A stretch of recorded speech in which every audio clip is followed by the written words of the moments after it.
Hello students, welcome to my channel Commerce and Economics Classes। मेरे पिछले video में हमने साइंटिफिक मैनेजमेंट के बारे में पढ़ा था। आज हम मैनेजमेंट का फर्स्ट फंक्शन प्लानिंग उसके बारे में यहाँ पर पढ़ेंगे। तो आपको पता है मैनेजमेंट के 5 फंक्शंस होते हैं। वो है हमारे प्लानिंग, उसके बाद आता है हमारे पास ऑर्गेनाइजिंग, उसके बाद आता है स्टाफिंग, फिर है डायरेक्टिंग और लास्ट आता है हमारे पास कंट्रोलिंग। तो ये 5 फंक्शंस है मैनेजमेंट के। इनमें फर्स्ट फंक्शन है हमारा प्लानिंग का। जब तक हम प्लानिंग नहीं करेंगे हमारे बाकी के फंक्शंस भी परफॉर्म नहीं हो सकते हैं, क्योंकि ये सब एक सीरियल ऑर्डर में चलते हैं। पहले किसी भी ऑर्गेनाइजेशन में मैनेजमेंट को प्लानिंग करनी होगी, प्लानिंग के बाद ही वो ऑर्गेनाइजिंग का फंक्शन परफॉर्म करेंगे। ऑर्गेनाइजिंग होगा उसके बाद ही स्टाफिंग होगा, स्टाफिंग जो है उसके बाद ही हम डायरेक्टिंग कर सकते हैं और लास्ट में होता है हमारा कंट्रोलिंग का फंक्शन। तो ये इंटरडिपेंडेंट है फंक्शंस, एक फंक्शन के बाद ही हमारा दूसरा फंक्शन परफॉर्म हो सकता है। तो 5 फंक्शंस में सबसे पहला फंक्शन हमारे पास आता है प्लानिंग का। तो आज हम प्लानिंग के बारे में पढ़ेंगे, इसका मीनिंग क्या है, इसके फीचर्स क्या है, इसकी इंपॉर्टेंस क्या है। तो ये सब आज हम यहाँ पर करेंगे। तो प्लानिंग की बहुत सारी डेफिनेशन हो सकती है। तो प्लानिंग की हमारे पास एक बहुत अच्छी डेफिनेशन है। Planning is deciding in advance. Planning क्या है? एडवांस में डिसाइड करना। मीन्स प्लान्स जो है फ्यूचर के लिए बनाई जाती है, आने वाले समय के लिए, भविष्य के लिए हम प्लानिंग करते हैं। तो इसीलिए हम फ्यूचर के लिए एडवांस में डिसाइड करते हैं। क्या डिसाइड करते हैं? What to do. फ्यूचर में हमने क्या काम करना है। वो फ्यूचर की जब हम बात कर रहे हैं तो वो हमारा मोस्टली हम 1 ईयर के लिए प्लानिंग बनाते हैं। 2 तरह की हो सकती है, लॉन्ग टर्म भी होती है, शॉर्ट टर्म भी होती है। तो कुछ टाइम के लिए भी हो सकती है और लॉन्ग टर्म के लिए भी हो सकती है। तो प्लानिंग हम फ्यूचर के लिए हम इसमें डिसाइड करते हैं व्हाट टू डू, कि हमने फ्यूचर में क्या काम करना है। हाउ टू डू, उस काम को करने का हमारा तरीका क्या होगा। व्हेन टू डू, कौन सा काम हमने कब करना है, उसका टाइमिंग क्या होगा, हम इसमें ये डिसाइड करते हैं। And who is to do it, किसने कौन सा काम करना है। क्योंकि किसी भी ऑर्गेनाइजेशन में बहुत सारे पीपल काम करते हैं, तो इस पर्सन ने कौन सा काम करना है ये हम इसमें डिसाइड करते हैं। तो प्लानिंग में ये सारा हम फ्यूचर के लिए डिसाइड कर रहे हैं कि क्या काम करना है फ्यूचर में, हमने कब करना है, कैसे करना है, किसने करना है। तो प्लानिंग हमारी फ्यूचरिस्टिक होती है, क्योंकि हम इसमें फ्यूचर के लिए ही डिसाइड करते हैं सारी बातें कि क्या काम कब, कैसे और किसने करना है।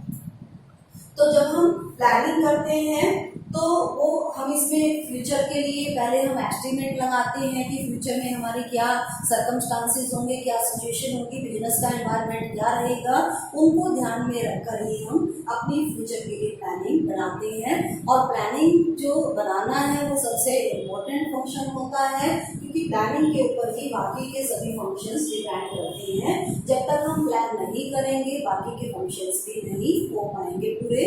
तो इसीलिए सबसे पहले किसी भी ऑर्गेनाइजेशन में प्लानिंग हमें बनानी होती है। तो प्लानिंग जो है उसकी फीचर्स क्या है हमारे पास, वो हम यहाँ पर करेंगे। तो अब हमारे पास आता है फीचर्स ऑफ प्लानिंग। प्लानिंग की कुछ किसी भी जैसे हम टॉपिक को पढ़ते हैं तो उसकी कुछ खास बातें होती हैं जो उस टर्म को समझने में हमको हेल्प करती है। तो इसी तरह से प्लानिंग की फीचर्स है जिससे हमें प्लानिंग का मीनिंग समझने में हेल्प मिलती है। तो सबसे पहले फीचर आता है planning focuses on achieving objective. Planning जो है वो किसी न किसी ऑब्जेक्टिव को अचीव करने के लिए की जाती है। किसी भी बिजनेस ऑर्गेनाइजेशन को जब हम एस्टैब्लिश करते हैं तो उसके पीछे कोई ना कोई हमारा एम रहता है, ऑब्जेक्टिव होता है जिसको हम अचीव करने के लिए काम करते हैं, और उसको अचीव करने का हमारे पास तरीका है प्लानिंग। उस ऑब्जेक्टिव को जो भी हमने डिसाइड किया है, लॉन्ग टर्म भी हो सकते हैं, शॉर्ट टर्म भी हो सकते हैं, तो जो हमारे ऑब्जेक्टिव्स हैं उनको अचीव करने के लिए ही हम प्लानिंग करते हैं। तो सबसे पहले इसमें ऑब्जेक्टिव्स को क्लियर कट डिसाइड करना जरूरी है, क्योंकि ऑब्जेक्टिव्स को अचीव करने के लिए ही हम प्लान कर रहे हैं। तो जब तक ऑब्जेक्टिव्स हमारे क्लियर नहीं होंगे तब तक हम प्लानिंग भी नहीं कर सकते हैं। तो इसीलिए सबसे पहले हमें ऑब्जेक्टिव्स को क्लियर करना होता है और उसको अचीव करने के लिए हम प्लान बनाते हैं। तो प्लानिंग की हेल्प से हम ऑब्जेक्टिव्स को अचीव कर सकते हैं। तो किसी भी प्लानिंग का जो हमारा मेन एम होता है वो ऑब्जेक्टिव को अचीव करना होता है, वो ऑब्जेक्टिव जिसके लिए हमने ऑर्गेनाइजेशन की एस्टैब्लिशमेंट की है। इसके बाद आता है planning is primary function of management. अभी हमने बात की थी कि मैनेजमेंट के हमारे पास 5 फंक्शन है और उसमें सबसे पहला है हमारे पास प्लानिंग। तो प्लानिंग जो है वो मैनेजमेंट के 5 फंक्शंस में से फर्स्ट फंक्शन है हमारे पास प्लानिंग का। तो सबसे पहले हम प्लानिंग करते हैं, उसके बाद ही हम ऑर्गेनाइजिंग करेंगे और उसके बाद हम स्टाफिंग करेंगे, फिर डायरेक्टिंग का काम करेंगे, फिर कंट्रोलिंग का काम करेंगे। तो मेन फंक्शन है, सबसे पहला फंक्शन है प्लानिंग का और बाकी के फंक्शंस उसी के ऊपर डिपेंड करते हैं। जब तक हम प्लानिंग नहीं करेंगे बाकी के चारों फंक्शंस भी हमारे परफॉर्म नहीं हो सकते। तो सबसे पहला काम है मैनेजमेंट के लिए प्लान करना। इसके बाद आता है हमारे पास next function planning is pervasive. Planning जो है हमने पीछे चैप्टर किया था लेवल्स ऑफ मैनेजमेंट, उसमें हमने 3 लेवल्स की बात की थी। एक तो हमारे पास था टॉप लेवल, दूसरा था मिडिल लेवल और तीसरा था लोअर लेवल। तो तीनों ही लेवल्स पर प्लानिंग की जाती है। तीनों लेवल का जो काम है वो प्लानिंग है, तो तीनों ही लेवल को प्लानिंग करनी होती है। बट जो मेन फंक्शन माना जाता है प्लानिंग का वो टॉप लेवल के लिए होता है, क्योंकि ये सारी ऑर्गेनाइजेशन के लिए प्लान करते हैं। मिडिल लेवल अपने डिपार्टमेंट के लिए प्लान करता है और लोअर लेवल में सुपरवाइजर फोरमैन आते हैं, वो अपने डेली रूटीन की प्लानिंग करते हैं कि उन्हें वर्कर से क्या काम कराना है। तो इस तरह से जो प्लानिंग का मेन फंक्शन है वो टॉप लेवल का है, पर करते तीनों ही लेवल हैं। तो इसीलिए हम कह सकते हैं कि प्लानिंग जो है वो परवेसिव है, सर्वव्यापक है, सभी लेवल्स पर जो है प्लानिंग का काम किया जाता है। इसके बाद नेक्स्ट फीचर आती है हमारे पास planning is continuous. Continuous means planning management का ऐसा फंक्शन है जो कॉन्टिन्यूसली चलता रहता है। ये नहीं कि हमने एक बार प्लान बना दी और उसके बाद हमें कभी प्लान करने की जरूरत ही नहीं पड़ेगी। कॉन्टिन्यूस फंक्शन है। क्यों हमें बार बार पड़ती है? जैसे हमने प्लान बनाई है 1 साल के लिए, वो हमारी खत्म हो गई तो हमें फिर से बनानी पड़ सकती है। कई बार हमारी जो सिचुएशंस है उनमें चेंजेस आ जाते हैं तो उनके कारण हमें प्लान दोबारा से बनानी पड़ती है, या कोई कमी रह जाती है हमारे प्लान में, उसके लिए हमें प्लान को चेंज करना पड़ सकता है। तो इस तरह से प्लानिंग का जो फंक्शन है वो कॉन्टिन्यूसली चलता रहता है। एक बार का काम नहीं है कि एक बार हमने कर दिया और ये काम हमारा खत्म हो गया। इसके बाद नेक्स्ट हमारा फीचर आता है planning in futuristic. Futuristic means future के लिए बनाई जाती है। जब हम बात कर रहे थे यहाँ पर what to do, how to do, when to do and used to do it, इसमें हम क्या कर रहे हैं? फ्यूचर की बात कर रहे हैं कि क्या करना है, अभी हुआ नहीं है काम, करना है, हमने करना फ्यूचर में करना है। तो प्लानिंग जो है वो फ्यूचर से रिलेटेड है। इसमें हम फ्यूचर की जो कंडीशंस है हमारी उनका हम एस्टिमेट लगाते हैं एनवायरनमेंट का, और उसके बेस पर फिर आने वाले टाइम के लिए ही, फ्यूचर के लिए ही हम प्लान बनाते हैं। तो इसलिए प्लानिंग फ्यूचरिस्टिक है।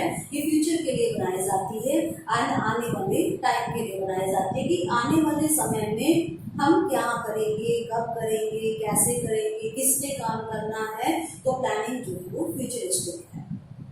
इसके बाद नेक्स्ट हमारी फीचर आती है प्लानिंग इन्वॉल्व्स डिसीजन मेकिंग। क्योंकि जो भी हमारा ऑब्जेक्टिव हमने डिसाइड किया है उसको अचीव करने के लिए हमारे पास बहुत सारे अल्टरनेटिव्स हो सकते हैं। अब वो सभी अल्टरनेटिव हम अडॉप्ट नहीं कर सकते हैं, हमें चूज तो एक को ही करना है। तो इसलिए प्लानिंग में हम जो हमारे पास डिफरेंट अल्टरनेटिव्स हैं उनमें से बेस्ट को चूज करते हैं। तो यहाँ पर हम क्या कर रहे हैं? डिसीजन ले रहे हैं कि कौन सा अल्टरनेटिव जो है वो हमारी प्लान बनेगा। तो बहुत सारे अल्टरनेटिव में से जब हम एक बेस्ट को चूज कर रहे हैं, उसको हम प्लान के रूप में प्रिस्क्राइब कर रहे हैं, तो वो क्या है, दैट इज डिसीजन मेकिंग। हम डिसाइड कर रहे हैं, डिसीजन ले रहे हैं, इतने सारे अल्टरनेटिव में से हमारे लिए क्या बेस्ट रहेगा। तो प्लानिंग में हम डिसीजन मेकिंग करते हैं। फ्यूचर के लिए जो हम प्लान बना रहे हैं, बहुत सारे अल्टरनेटिव में से बेस्ट को चूज करने का हम डिसीजन लेते हैं। इसकी लास्ट फीचर हमारे पास आती है, planning is a mental exercise. Mental exercise means दिमागी काम है, ये सोचने का काम है। जब हम ये बात कर रहे हैं व्हाट टू डू, क्या करना है, तो इसमें भी हम सोचेंगे कि फ्यूचर में हमने क्या काम करना है, सोचने का काम है ये। फिर हम कहते हैं हाउ टू डू, काम करने का तरीका क्या होगा, तो तरीके के बारे में सोच रहे हैं हम। फिर हम कहते हैं कि व्हेन टू डू, कब हमने करना है, तो उसका हम टाइम डिसाइड करेंगे, ये भी हम सोच रहे हैं कि किस टाइम पर हमें कौन सा काम करना है। इसी तरह से who is to do it, किसने काम करना है, तो हम ये सोचेंगे कि किस एम्प्लॉय ने कौन सा काम करना है। तो ये सारा क्या है, मेंटल एक्सरसाइज है, सोचने का काम है, दिमागी काम है। तो ये जो है प्लानिंग जो भी हम कर रहे हैं वो हमारा सोचने का काम है। इसमें हम सोचते हैं कि फ्यूचर में हमने क्या काम करना है, कब करना है, कैसे करना है, किसने करना है। तो ठीक है फ्रेंड्स, तो इसके बाद हम ये फीचर्स हो गए हमारे प्लानिंग के। इसके बाद बात करते हैं हम इम्पोर्टेंस की। प्लानिंग की किसी भी बिजनेस ऑर्गेनाइजेशन में क्या इम्पोर्टेंस है, ये हम यहाँ पर करेंगे, importance of planning.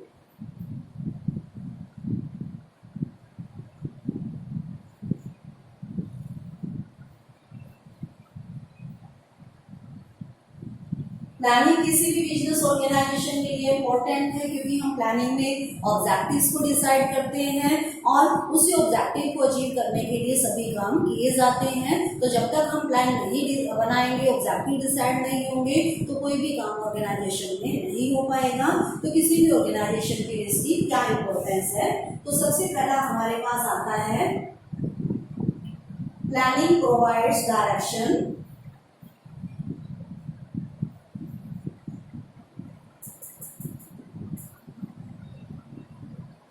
Planning direction देती है, दिशा प्रदान करती है। जो भी एम्प्लॉइज ऑर्गेनाइजेशन में काम करते हैं उनको एक एम मिल जाता है प्लानिंग में, क्योंकि प्लानिंग में फर्स्ट हमारा स्टेप होता है ऑब्जेक्टिव को डिसाइड करना। तो वो ऑब्जेक्टिव सबके लिए एम का काम करता है, उनको एक डायरेक्शन मिल जाती है कि उस ऑब्जेक्टिव को अचीव करने के लिए काम करने हैं, इस तरह से फंक्शंस परफॉर्म करने हैं कि वो हमारा ऑब्जेक्टिव अचीव हो जाए। तो किसी भी ऑर्गेनाइजेशन में जब हम प्लानिंग डिसाइड करते हैं, उसमें हम ऑब्जेक्टिव डिसाइड करते हैं और उस ऑब्जेक्टिव से गाइडेंस मिलती है सभी एम्प्लॉयज को कि उन्होंने किस लिए अपने अपने काम करने हैं। तो प्लानिंग से सभी एक्टिविटीज को डायरेक्शन मिल जाती है। जिसके बाद नेक्स्ट इंपॉर्टेंस आती है हमारी, planning reduces risk of uncertainty, reduces risk of uncertainty। Planning बनाते हैं हम फ्यूचर के लिए और फ्यूचर हमारा अनसर्टेन है, मीन्स उसके बारे में कोई भी क्लियरली कुछ नहीं कह सकता कि फ्यूचर में क्या होगा। हम क्लियरली तो नहीं कह सकते कि फ्यूचर में क्या होगा, पर हम एक एस्टिमेट तो लगा सकते हैं कि फ्यूचर में क्या होने वाला है, गैस तो कर सकते हैं। उसके लिए पहले हम अपने पास्ट को देख लेते हैं, आने वाली जो एनवायरनमेंट है उसको हम ध्यान में रखते हैं और उसके लिए हम एस्टिमेशन करते हैं कि फ्यूचर में क्या होगा। तो जो अनसर्टेन फ्यूचर है, प्लानिंग में हम उसके बारे में थोड़ा सा गैस लगाने की कोशिश करते हैं, अनुमान लगाते हैं। तो जो फ्यूचर में हमारे पास कुछ भी सिचुएशंस आने वाली है, जो अननोन सिचुएशंस हैं, उसका थोड़ा सा हम अंदाजा लगा सकते हैं प्लानिंग के थ्रू और उनके लिए हम पहले से तैयार हो जाते हैं। उनके लिए हम पहले से अपनी प्लानिंग कर लेते हैं कि फ्यूचर में ऐसा होगा और हमने ऐसा करना है। तो इस तरह से जो अनसर्टेन फ्यूचर है उसमें जो हमें रिस्क है उसका, वो थोड़ा सा हम कम कर सकते हैं थ्रू प्लानिंग। तो प्लानिंग से जो रिस्क है अनसर्टेनिटी का, फ्यूचर में क्या होगा, क्या हो सकता है, क्या नहीं हो सकता, वो थोड़ा सा कम हो जाता है क्योंकि हम फ्यूचर के बारे में इसमें एस्टिमेट लगाते हैं। तो थर्ड इम्पोर्टेंस हमारे पास आती है planning reduces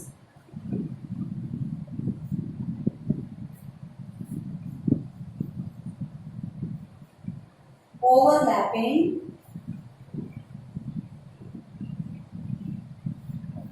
and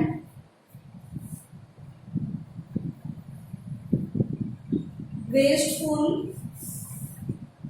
activities.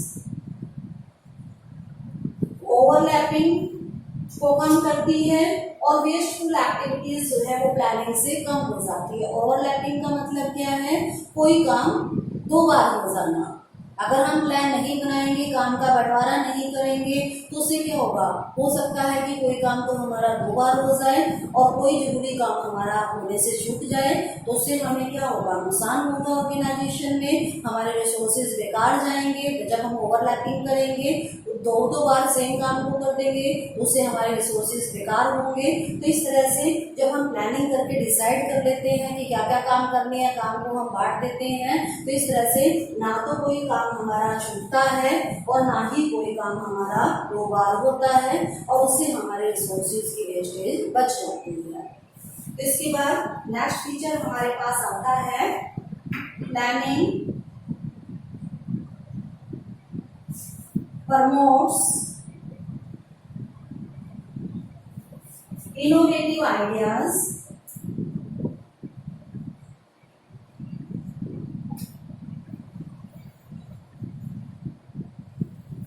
Planning से हमारे पास नए नए विचार आते हैं, नए नए आइडियाज आते हैं, क्योंकि प्लानिंग में सबसे पहले हम ऑब्जेक्टिव्स डिसाइड करते हैं, फिर हम ऑब्जेक्टिव को अचीव करने के लिए हम सोचते हैं कि हमें क्या करना है। तो वहाँ पर हम जब सोचते हैं तो नए नए आइडियाज जो है वो सामने आते हैं। मैनेजमेंट जो है नए नए आइडियाज की खोज करती है, उनको ढूंढने की कोशिश करती है कि हम ऑब्जेक्टिव्स को कैसे अचीव कर सकते हैं। तो इस तरह से वो अपना सारा ध्यान जो है वो सोचने समझने में लगाते हैं और उनके दिमाग में नए नए विचार आते हैं, नए नए आइडियाज आते हैं और उन आइडियाज का बेनिफिट जो है ऑर्गेनाइजेशन को मिलता है। इसके बाद नेक्स्ट इम्पोर्टेंस आती है हमारे पास प्लानिंग फैसिलिटेट्स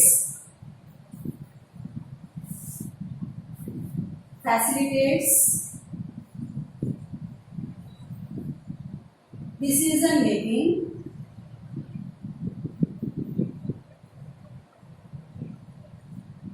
प्लानिंग में हम डिसीजन मेकिंग करते हैं, क्योंकि अभी हमने बात भी की थी कि हमारे पास अल्टरनेटिव्स होते हैं ऑब्जेक्टिव्स को अचीव करने के। तो उन अल्टरनेटिव्स में से हमें बेस्ट को चूज करना होता है।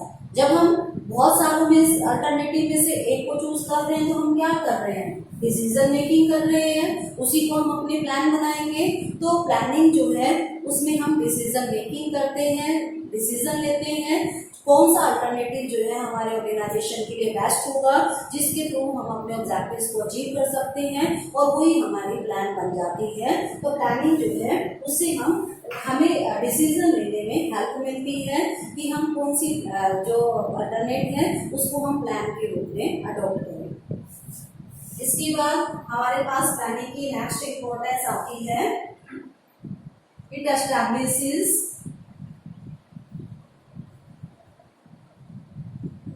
स्टैंडर्ड्स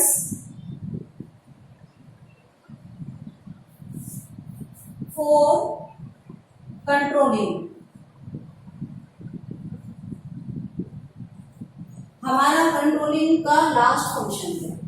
कंट्रोलिंग में हम क्या करते हैं? जो हमारे एक्चुअल परफॉर्मेंस है उसको हम कंपेयर करते हैं अपने स्टैंडर्ड से। जो स्टैंडर्ड परफॉर्मेंस है उससे हम कंपेयर करते हैं कंट्रोलिंग में। अब कंट्रोलिंग में हम कंपेयर करते हैं एक्चुअल को किससे? स्टैंडर्ड से। और ये स्टैंडर्ड्स किस में डिसाइड होते हैं? ये डिसाइड होते हैं प्लानिंग में।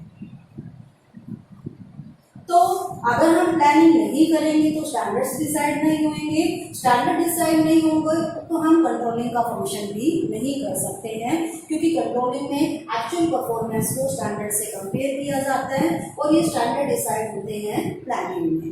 तो प्लानिंग के ऊपर ही हमारा कंट्रोलिंग का फंक्शन डिपेंड करता है। तो प्लानिंग कंट्रोलिंग के लिए बेस प्रोवाइड करता है कि हमने एक्चुअल परफॉर्मेंस को किससे कंपेयर करना है, क्या हम चाहते हैं और एक्चुअल में क्या काम हुआ है, दोनों को हम कंपेयर करते हैं। तो जब तक हम ये नहीं डिसाइड करेंगे कि हमें क्या करना है, तो हम ये कैसे पता लगाएंगे कि हमारा काम कम हुआ, ज़्यादा हुआ या जैसा हम चाहते थे वैसा हो गया है। तो कंट्रोलिंग में यही हम देखते हैं। तो जब तक हम कंट्रोलिंग नहीं कर सकते, जब तक हम प्लान नहीं बनाते हैं, तो इसलिए प्लानिंग जो है वो कंट्रोलिंग के लिए भी जरूरी होता है। तो ये हो गई हमारी इम्पोर्टेंस कंट्रोलिंग की। इसके बाद बात करते हैं हम लिमिटेशंस ऑफ प्लानिंग।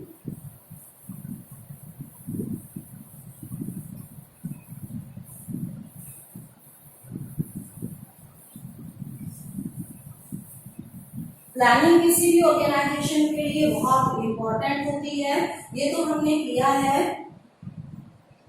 पर इसकी अपनी कुछ कमियां भी हैं, जिसके कारण कई बार हम इसका लिमिटेड यूज कर पाते हैं, हमें कई प्रकार की दिक्कतें आती हैं, रिसोर्सेज की दिक्कत आती है। तो ये इसकी लिमिटेशंस हैं, कमियां हैं थोड़ी बहुत ही, जिनको ध्यान में रखते हुए हमें प्लानिंग करनी चाहिए। अगर हम ऐसा करेंगे तो हमें प्लानिंग से अच्छे रिजल्ट अचीव होंगे। तो इसकी लिमिटेशंस क्या हैं? तो सबसे पहली हमारी लिमिटेशन आती है, planning creates rigidity.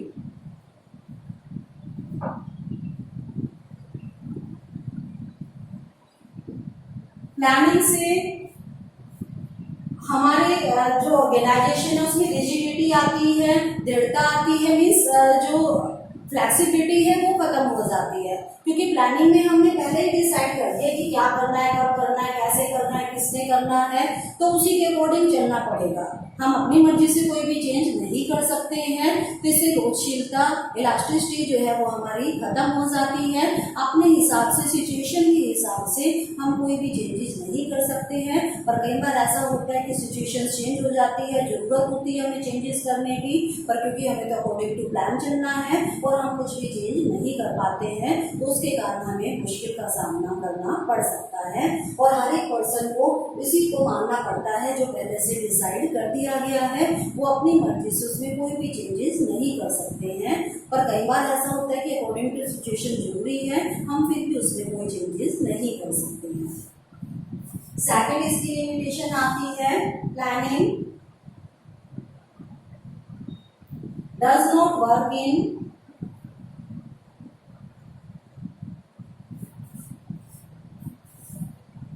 Dynamic environment.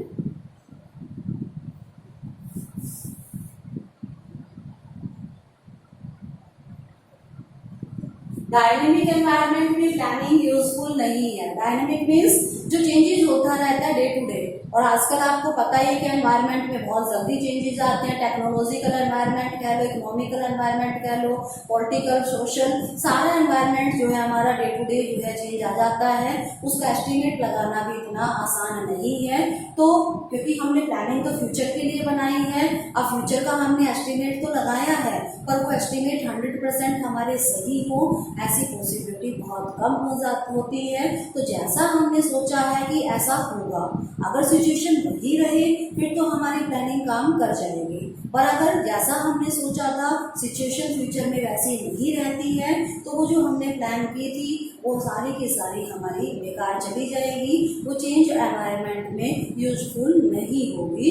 तो जब एनवायरनमेंट हमारा जल्दी जल्दी चेंजेस होता रहता है या जैसा हमने एस्टिमेट लगाया था वैसा एनवायरनमेंट नहीं होता है, तो हमारी प्लानिंग यूजफुल नहीं होती है, उसके डिजायर्ड रिजल्ट हमें नहीं मिल पाते हैं। इसके बाद इसकी थर्ड लिमिटेशन आती है, प्लानिंग रिड्यूसेस क्रिएटिविटी। प्लानिंग से क्रिएटिविटी कम हो जाती है एम्प्लॉयज की, क्योंकि उनको तो अपनी मर्जी से कुछ भी नहीं करने दिया जाता। उनके लिए सब कुछ पहले ही डिसाइड कर दिया जाता है, उन्होंने कब काम करना है, क्या काम करना है, किस तरीके से काम करना है। तो वो अपनी मर्जी से कुछ भी नया नहीं कर सकते, कुछ भी सोचने समझने का उनको कोई मौका ही नहीं दिया जाता। तो इसीलिए उनको एक मशीन की तरह से अकॉर्डिंग टू प्लान जो है वो चलना पड़ता है, अपनी मर्जी से वो कुछ भी नया नहीं कर सकते हैं, तो इस वजह से उनकी क्रिएटिविटी जो है वो कम हो जाती है। इसके बाद नेक्स्ट इसकी लिमिटेशन आती है, planning involves huge cost.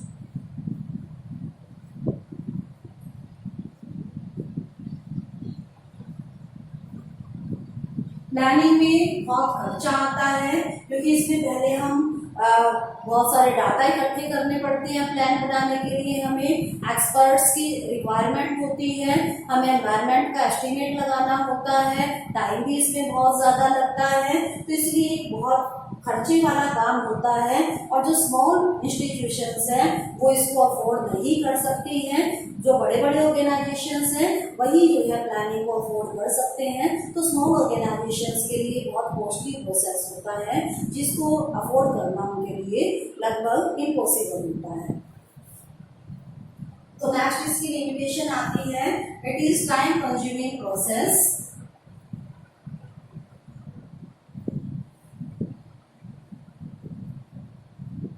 Planning जो है उसको बनाने में हमें बहुत टाइम लगता है, क्योंकि बहुत सारे हमें डाटा इकट्ठे करने पड़ते हैं, अल्टरनेटिव्स को फाइंड आउट करना पड़ता है, उसमें से बेस्ट अल्टरनेटिव को हमें चूज करना है, तो बहुत ज़्यादा टाइम लगता है इसमें। कई बार क्या होता है कि हमारे पास सिचुएशंस इमरजेंसी की होती है, और इमरजेंसी में तो हमें एट अ टाइम डिसीजन लेना होता है, तब हम प्लान के सहारे नहीं बैठ सकते हैं। तो ऐसी सिचुएशन में जब हमारे पास टाइम नहीं होता है, हम प्लानिंग को अडॉप्ट नहीं कर सकते हैं, क्योंकि प्लानिंग जो है वो टाइम कंज्यूमिंग प्रोसेस है, उसमें टाइम लगता है। पर हमारे पास जब टाइम ना हो, इमरजेंसी सिचुएशंस हो, तो हम प्लानिंग को नहीं यूज कर सकते हैं, तो हमें at a time he decision लेना पड़ेगा।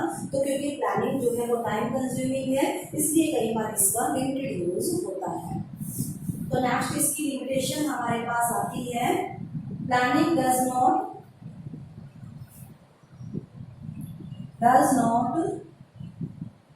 Guarantee success.